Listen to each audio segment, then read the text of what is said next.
A little Texas town's empty streets reverberated with the thunder of the Iron King's motorcycles. Hunter Raven Hayes led the biker gang as they advanced in formation, a line of shadowy figures slicing through the heated tarmac. His keen eyes, honed by years of poor choices and unsaid regrets, looked ahead. Everything seemed to move more slowly due to the oppressive heat of the late afternoon. Then, however, a sound pierced the roar of the motors. Light, nearly human. A whine. "Hold on." Hunter raised his fist in the air and barked. With their engines wheezing into quiet, the motorbike line skidded to a stop. The abrupt silence was unsettling. A German shepherd lay still in the center of the chipped road. Its tan and black fur was matted with blood striations, and its chest rose and fell in weak, strained breaths. Hunter's normally icy expression softened just enough to reveal his concern as he hopped off his bike and cautiously approached. As he approached, he noticed the dog's black vest's distinctive lettering. K9 unit. This was no ordinary dog. There was a serious problem with Max, a police K9. With agony and something more in his eyes, Max glanced up at Hunter. Decide. As if he still had a task to accomplish, the dog strained to raise his head. Beside him, Hunter knelt down and ran a hand over the collar that was fastened around Max's broad neck. At that moment, he saw the tiny camera on it, still blinking its red light. Hunter pushed the button to watch the video without saying anything. The video was erratic and disorganized. Max's handler was at the wheel of a police car as he ran beside it. A black sedan swerved across the frame, and the sound of gunshots burst forth, with masked individuals leaning out of the windows and firing. Max rushed into the action with bold intent as the handler yelled directions at him. The feed then abruptly stopped after a tremendous shock on the screen. Hunter felt a knot in his stomach. Max was the last one left after something terrible happened. "Boy, where's your partner?" Hunter whispered to himself. Max sobbed, his gaze fixed on Hunter's as if he were begging for assistance. The deep silence was broken in the distance by the rising wail of sirens. One of the older gang members, Ace, yelled from his motorcycle. "Police are on their way, Raven. We must leave this place immediately. The last thing we want is for them to believe that we were involved in this." Hunter remained still. His gaze remained focused on Max, and he experienced a pull that had not been there for years. A feeling of accountability and a refusal to give up on something that required rescue. However, staying was more than just putting up with the cops. He would have to enter an unfamiliar and perhaps explosive situation. When Hunter saw the flare of blue lights at the end of the street, he made a decision that would change his life forever. The bursts of red and blue light bounced off the crumbling pavement as the sirens got louder. For a time, Hunter stood motionless, the tense air filled with Max's heavy breathing. Ace impatiently revved his bike. "We don't have time for this, Raven. It's over if they discover us here." The rest of the group shuffled uneasily, with some grumbling to themselves and others turning back to face the oncoming police cars. Hunter, however, did not recoil. His whole attention was on the wounded dog. He snarled without looking at Ace. "Prepare the van." Ace's eyes went wide with shock. "The van? You must be joking with me. This is not our battle." However, Hunter gave him a look that would put an end to any debate. He barked now. Ace reluctantly went down a side street to get the gang's van, which they used to transport equipment on longer excursions. Leaning over Max, Hunter put a gentle hand on the dog's head.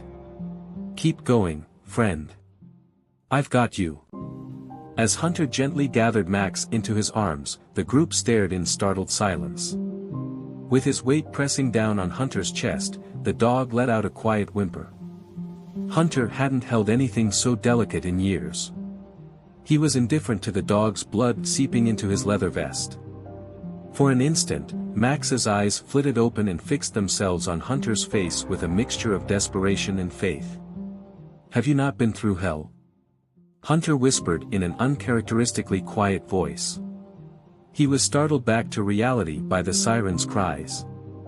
Officers came out with their firearms drawn as two patrol cars screeched to a stop just down the street, their doors flying open. One of them yelled, "Freeze!" He pointed his revolver toward Hunter.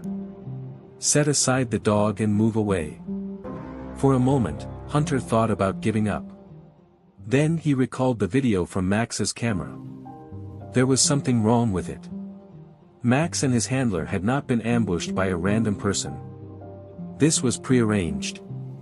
Max was the only one who could guide those soldiers to the truth if they were still out there. The standoff was broken by the sound of tires squealing. The back doors of the gang's damaged black van sprang open as Ace roared back onto the street. "Come on, Raven." Hunter made a snap decision. Shouts broke out behind him as he ran toward the van, Max cradled in his arms. Even when bullets bounced off the pavement, Hunter continued to move. The tires squealed as they rushed off into the night, and he jumped inside the van just as Ace pushed on the accelerator. With his thoughts racing, Hunter held Max in the back of the van. He had just turned into a wanted man. For what purpose? However, he knew in his heart that there was no going back now. Whatever had happened to Max, Hunter was going to do whatever it took to find out. The engine's scream overpowered the nervous silence inside the van as it roared along a lonely highway. Ace looked anxiously in the rearview mirror while he held on to the steering wheel. "What on earth were you thinking, Raven?" He lost his temper.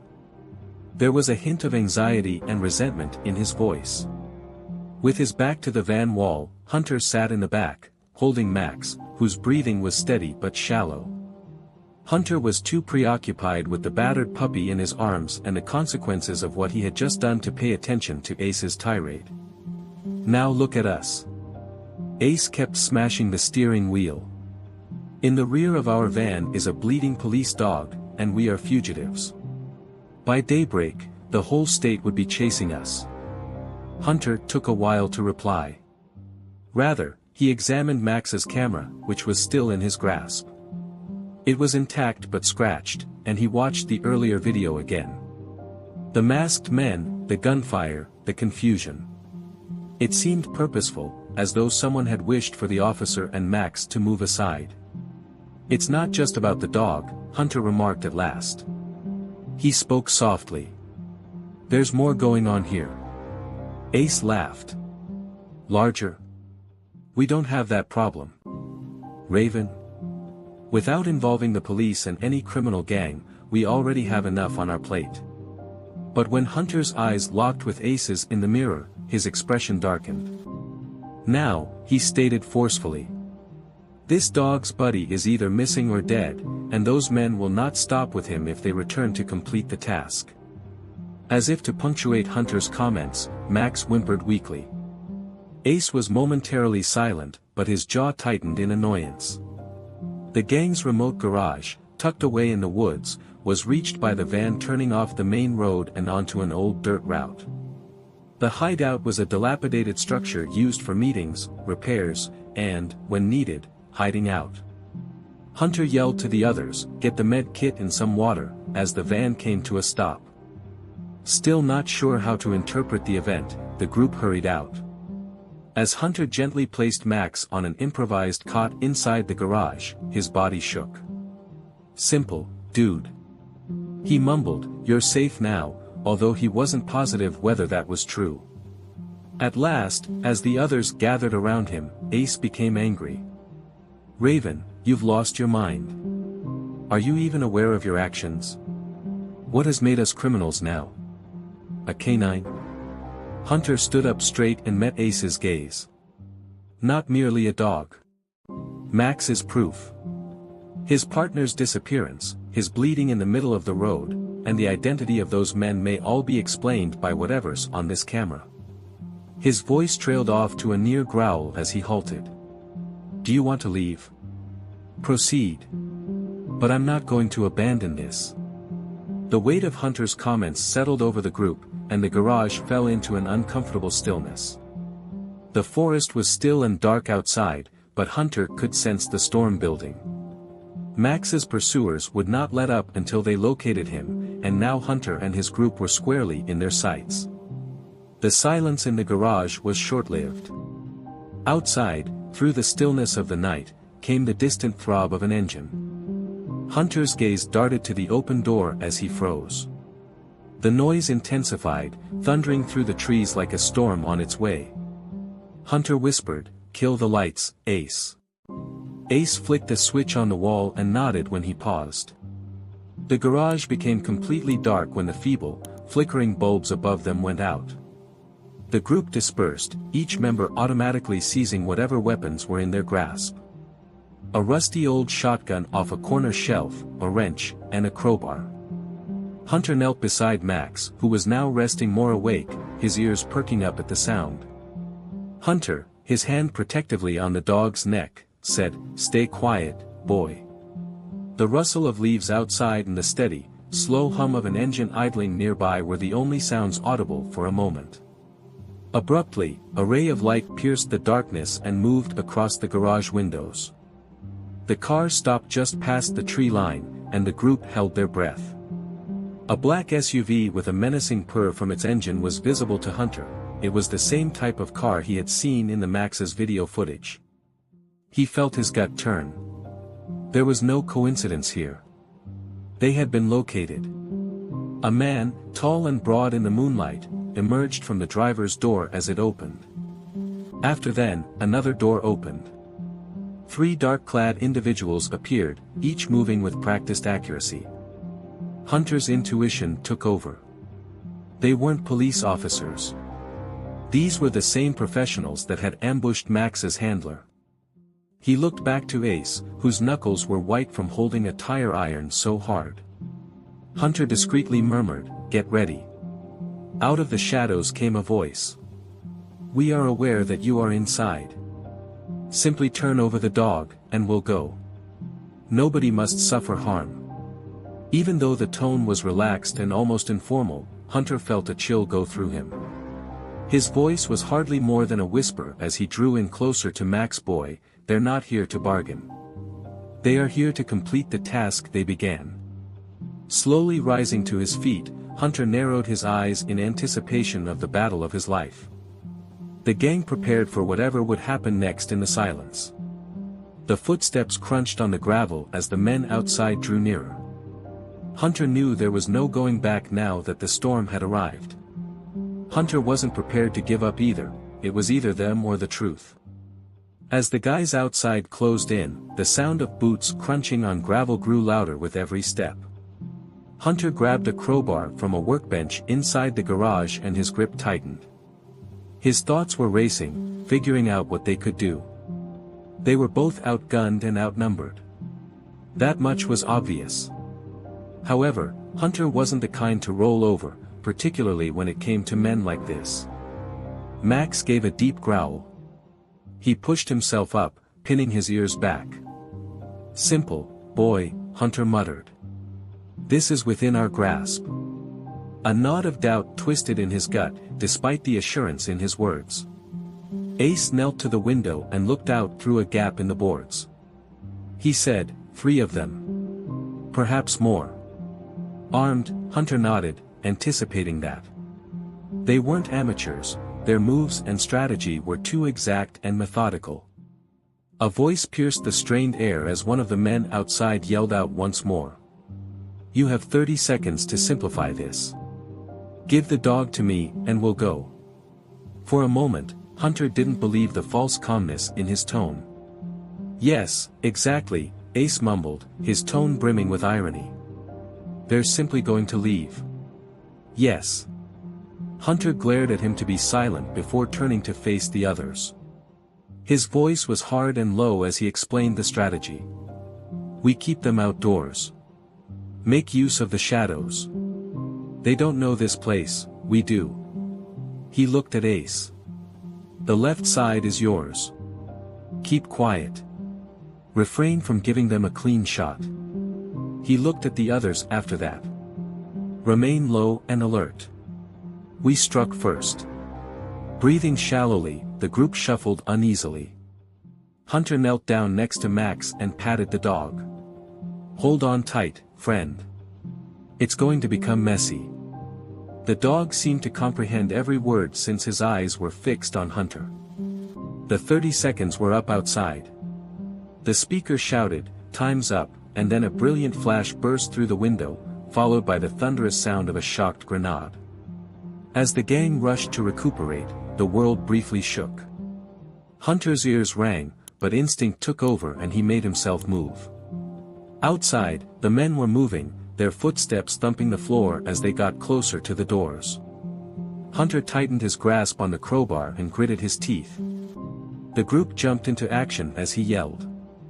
The wrench never came to the first man through the door.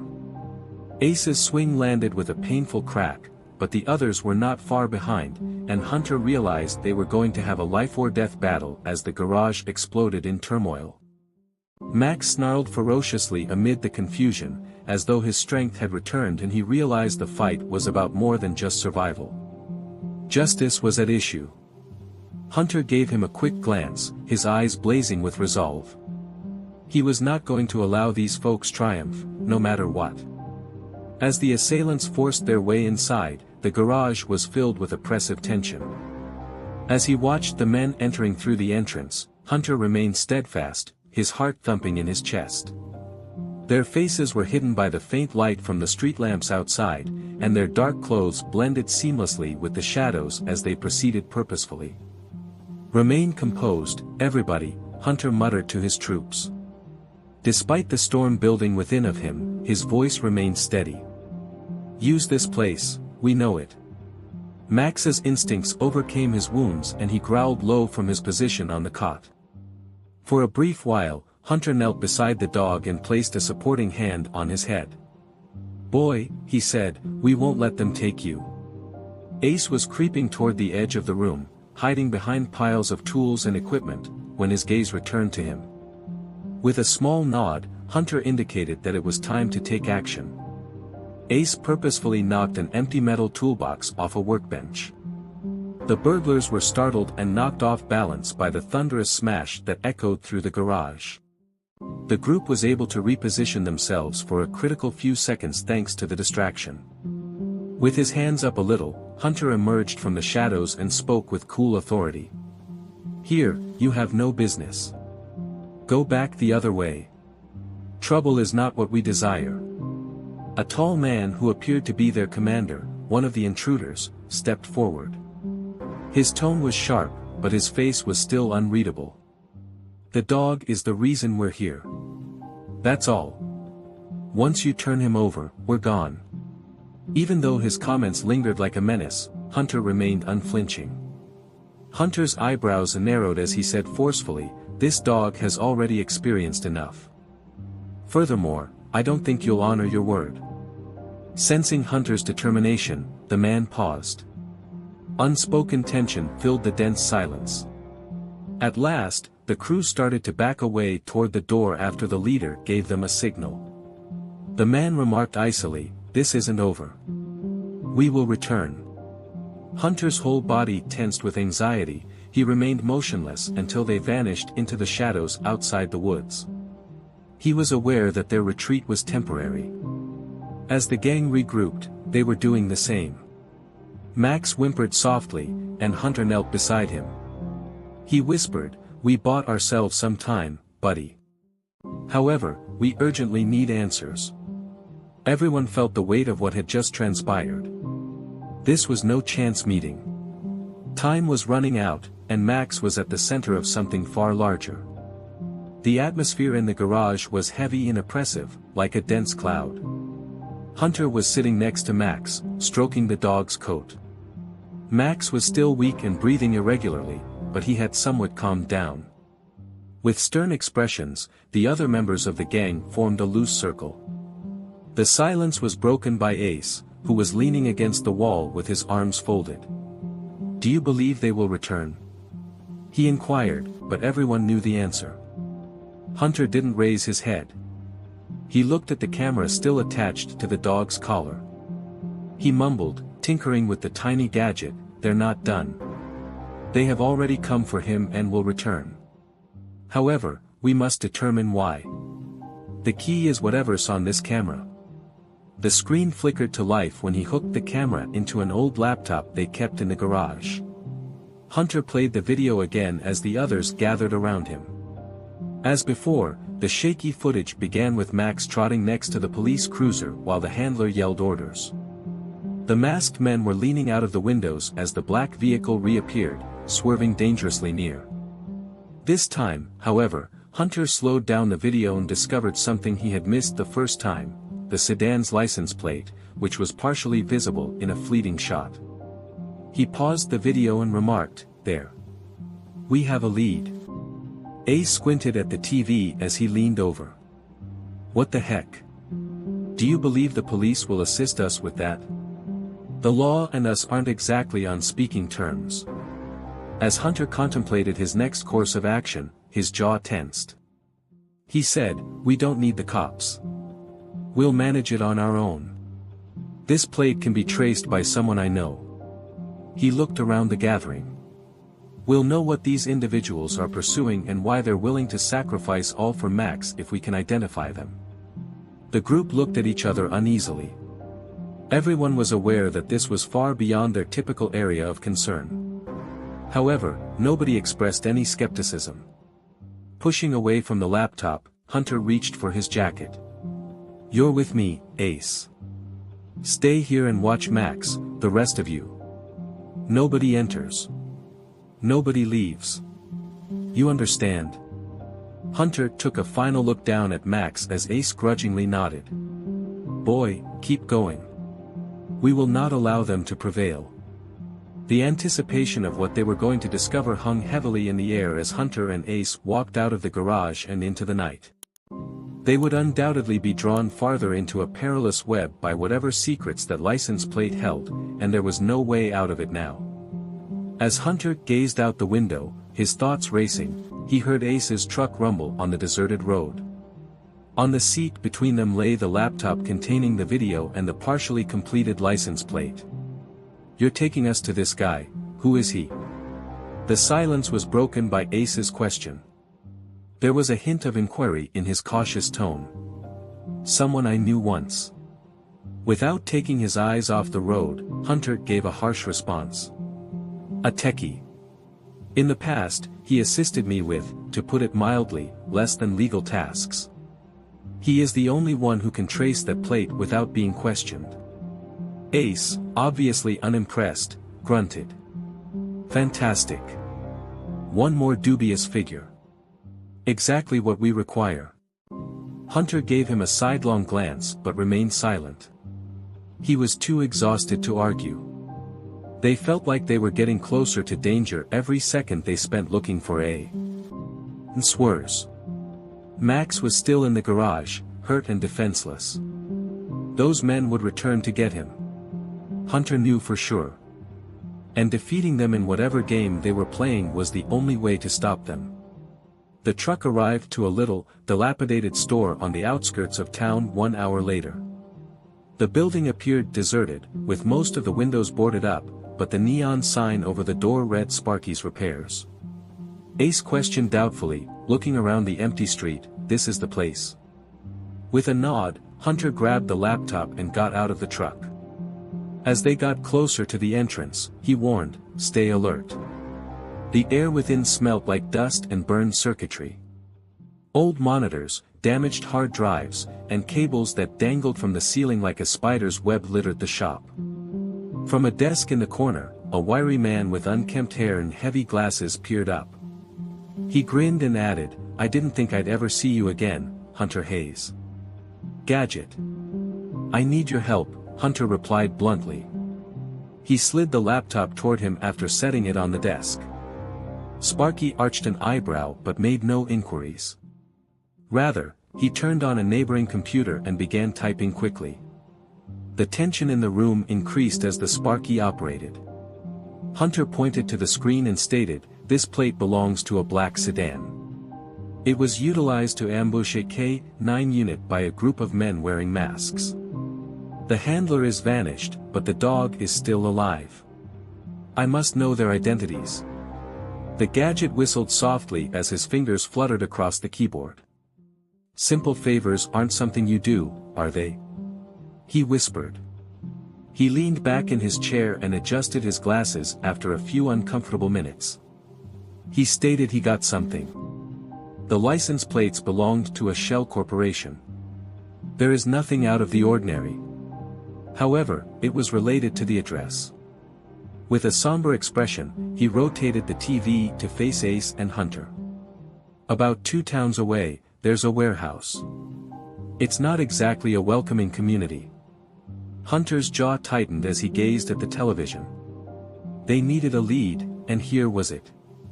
But a feeling of dread descended upon him as the parts began to fit together. They couldn't simply enter and exit that warehouse because of whatever was waiting inside.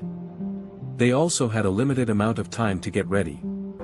The truck engine's steady hum was the only sound to break the anxious silence of the long trip to the warehouse. Hunter looked straight ahead, analyzing every eventuality that might come up. Ace was standing beside him, his tense stance showing in his firm grasp on the steering wheel.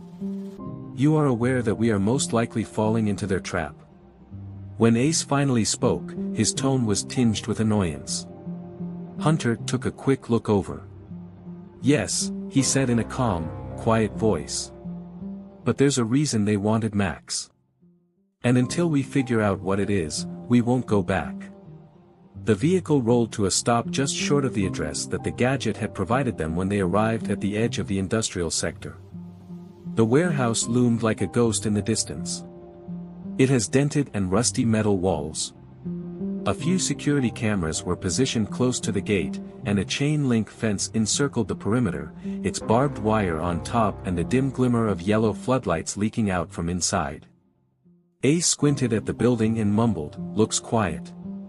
Too silent." Hunter gave a nod of assent. "Remain alert. We're not interacting with novices. Making use of the shadows." The two avoided the cameras and stayed low as they moved along the barrier. Ace quickly removed the latch on a side gate by taking a pair of bolt cutters from the truck bed. They slipped through, moving soundlessly in the direction of the warehouse as the chain clattered lightly as it fell. Hunter heard voices inside, faint, as they got closer. Calm but muted. They did not anticipate difficulties. Not quite yet. Within, rows of crates and shelves formed a labyrinth of shadows in the vast warehouse, and the air was stale and heavy with the stench of rust and oil. And the room echoed with the soft hum of equipment. Hunter led the way, taking slow, methodical steps. As they turned a corner, they noticed a dim glimmer. A table at the rear of the warehouse, illuminated by a solitary overhead light bulb. It was littered with equipment and papers, and a number of monitors showed live video feeds. "We appear to have located their nerve center." Ace's voice was low as he said. As Hunter pieced together the evidence, his chest constricted as he combed through the documents on the table. In graphic detail, police patrol route maps, officer names, and pictures, including Max's handler, were displayed. Hunter held out one of the pictures and added, "They've been tracking the unit." This wasn't a coincidence. They were well aware of their aim. Ace looked anxiously over his shoulder and scowled. "Yes, I suppose they are aware that we have arrived." His remarks were interspersed with the distinct sound of footsteps reverberating around the warehouse. Hunter stiffened and turned to face the sound coming from the darkness. Several figures appeared, their guns glinting dimly in the dark light, their faces harsh and expressionless. "Well," a powerful, dominating voice sounded out of the shadows. "Although you've shown courage by coming here, you've seen too much by now." As Hunter moved forward to partially protect Ace, his jaw tensed. There was no easy way out, and they were outnumbered. Hunter, however, had no intention of giving up. Not right now. Not when they were on the verge of discovering the truth about Max's sad tale. As the figure approached, Hunter's breathing slowed. The feeble glow of the overhead light barely lit their faces. Now, at least half a dozen men were standing in a loose semicircle, with a tall, well-groomed man wearing a dark jacket in the middle. Hunter felt a shudder run down his spine because of his icy, calculating eyes and authoritative demeanor. "You ought to have avoided this." Calmly, the man's words cut through the soft hum of machinery. "However, you're probably too obstinate for your own good." Hunter did not recoil. With a steady tone, he took a step forward. "Until we receive answers, we won't be leaving. You were following Max as handler, but why? Furthermore, why target a K-9 unit? What do you conceal?" The man shook his head and grinned. "Do you honestly believe you have the authority to make any demands? What a liability that dog is. He, like you now, knows too much. Who handles him?" He approached something that he shouldn't have. As Hunter considered the ramifications, his jaw tightened. "You left him for dead and ambushed him," he replied sharply. The leader's tone was uncannily informal as he shrugged. "We take the required actions to safeguard our interests. You've made your decision, and the handler made his." He nodded subtly, and the men in his immediate vicinity took measured steps forward. Despite his racing heart, Hunter had a clear head. "Prepare yourself, Ace," he muttered. Ace's hand tightened around the crowbar he was clutching as he nodded. Hunter took action before the men could bridge the distance. He grabbed a crate nearby and slammed it hard into one of the men coming at him, knocking him off his feet. The tension was broken by the crate's smash to the floor, which reverberated throughout the warehouse. As mayhem broke out, Ace surprised another assailant by swinging his crowbar. But Hunter wasn't thinking about the fight. It was listed on the evidence table. Snatching up the pile of papers, he packed them into a rucksack he had carried. These documents provided the evidence they required to reveal whatever this group was concealing. As the guys yelled commands and pursued, Hunter and Ace raced quickly, swerving and ducking through the tangle of containers. Hunter looked back as they arrived at the exit, his eyes finally locking with the leader's cold gaze. "It's not over yet." Hunter did not answer the man's shout. The sound of irate voices faded as he and Ace raced back to the truck through the gate and into the night. Hunter glanced at the pile of papers in the passenger seat as the vehicle sped along the deserted highway. "We have them," he whispered softly, his voice full of relief and resolve. Even though Max's narrative was far from ended, they now had the means to ensure that justice would be done. Hunter felt as though they were finally ahead of the curve for the first time. Disclaimer. This channel stands against all forms of intolerance, discrimination, racism, and violations of human rights. The stories shared here are original creations, developed to encourage reflection, understanding, and constructive dialogue. All content is produced with a commitment to respecting diversity and honoring human dignity.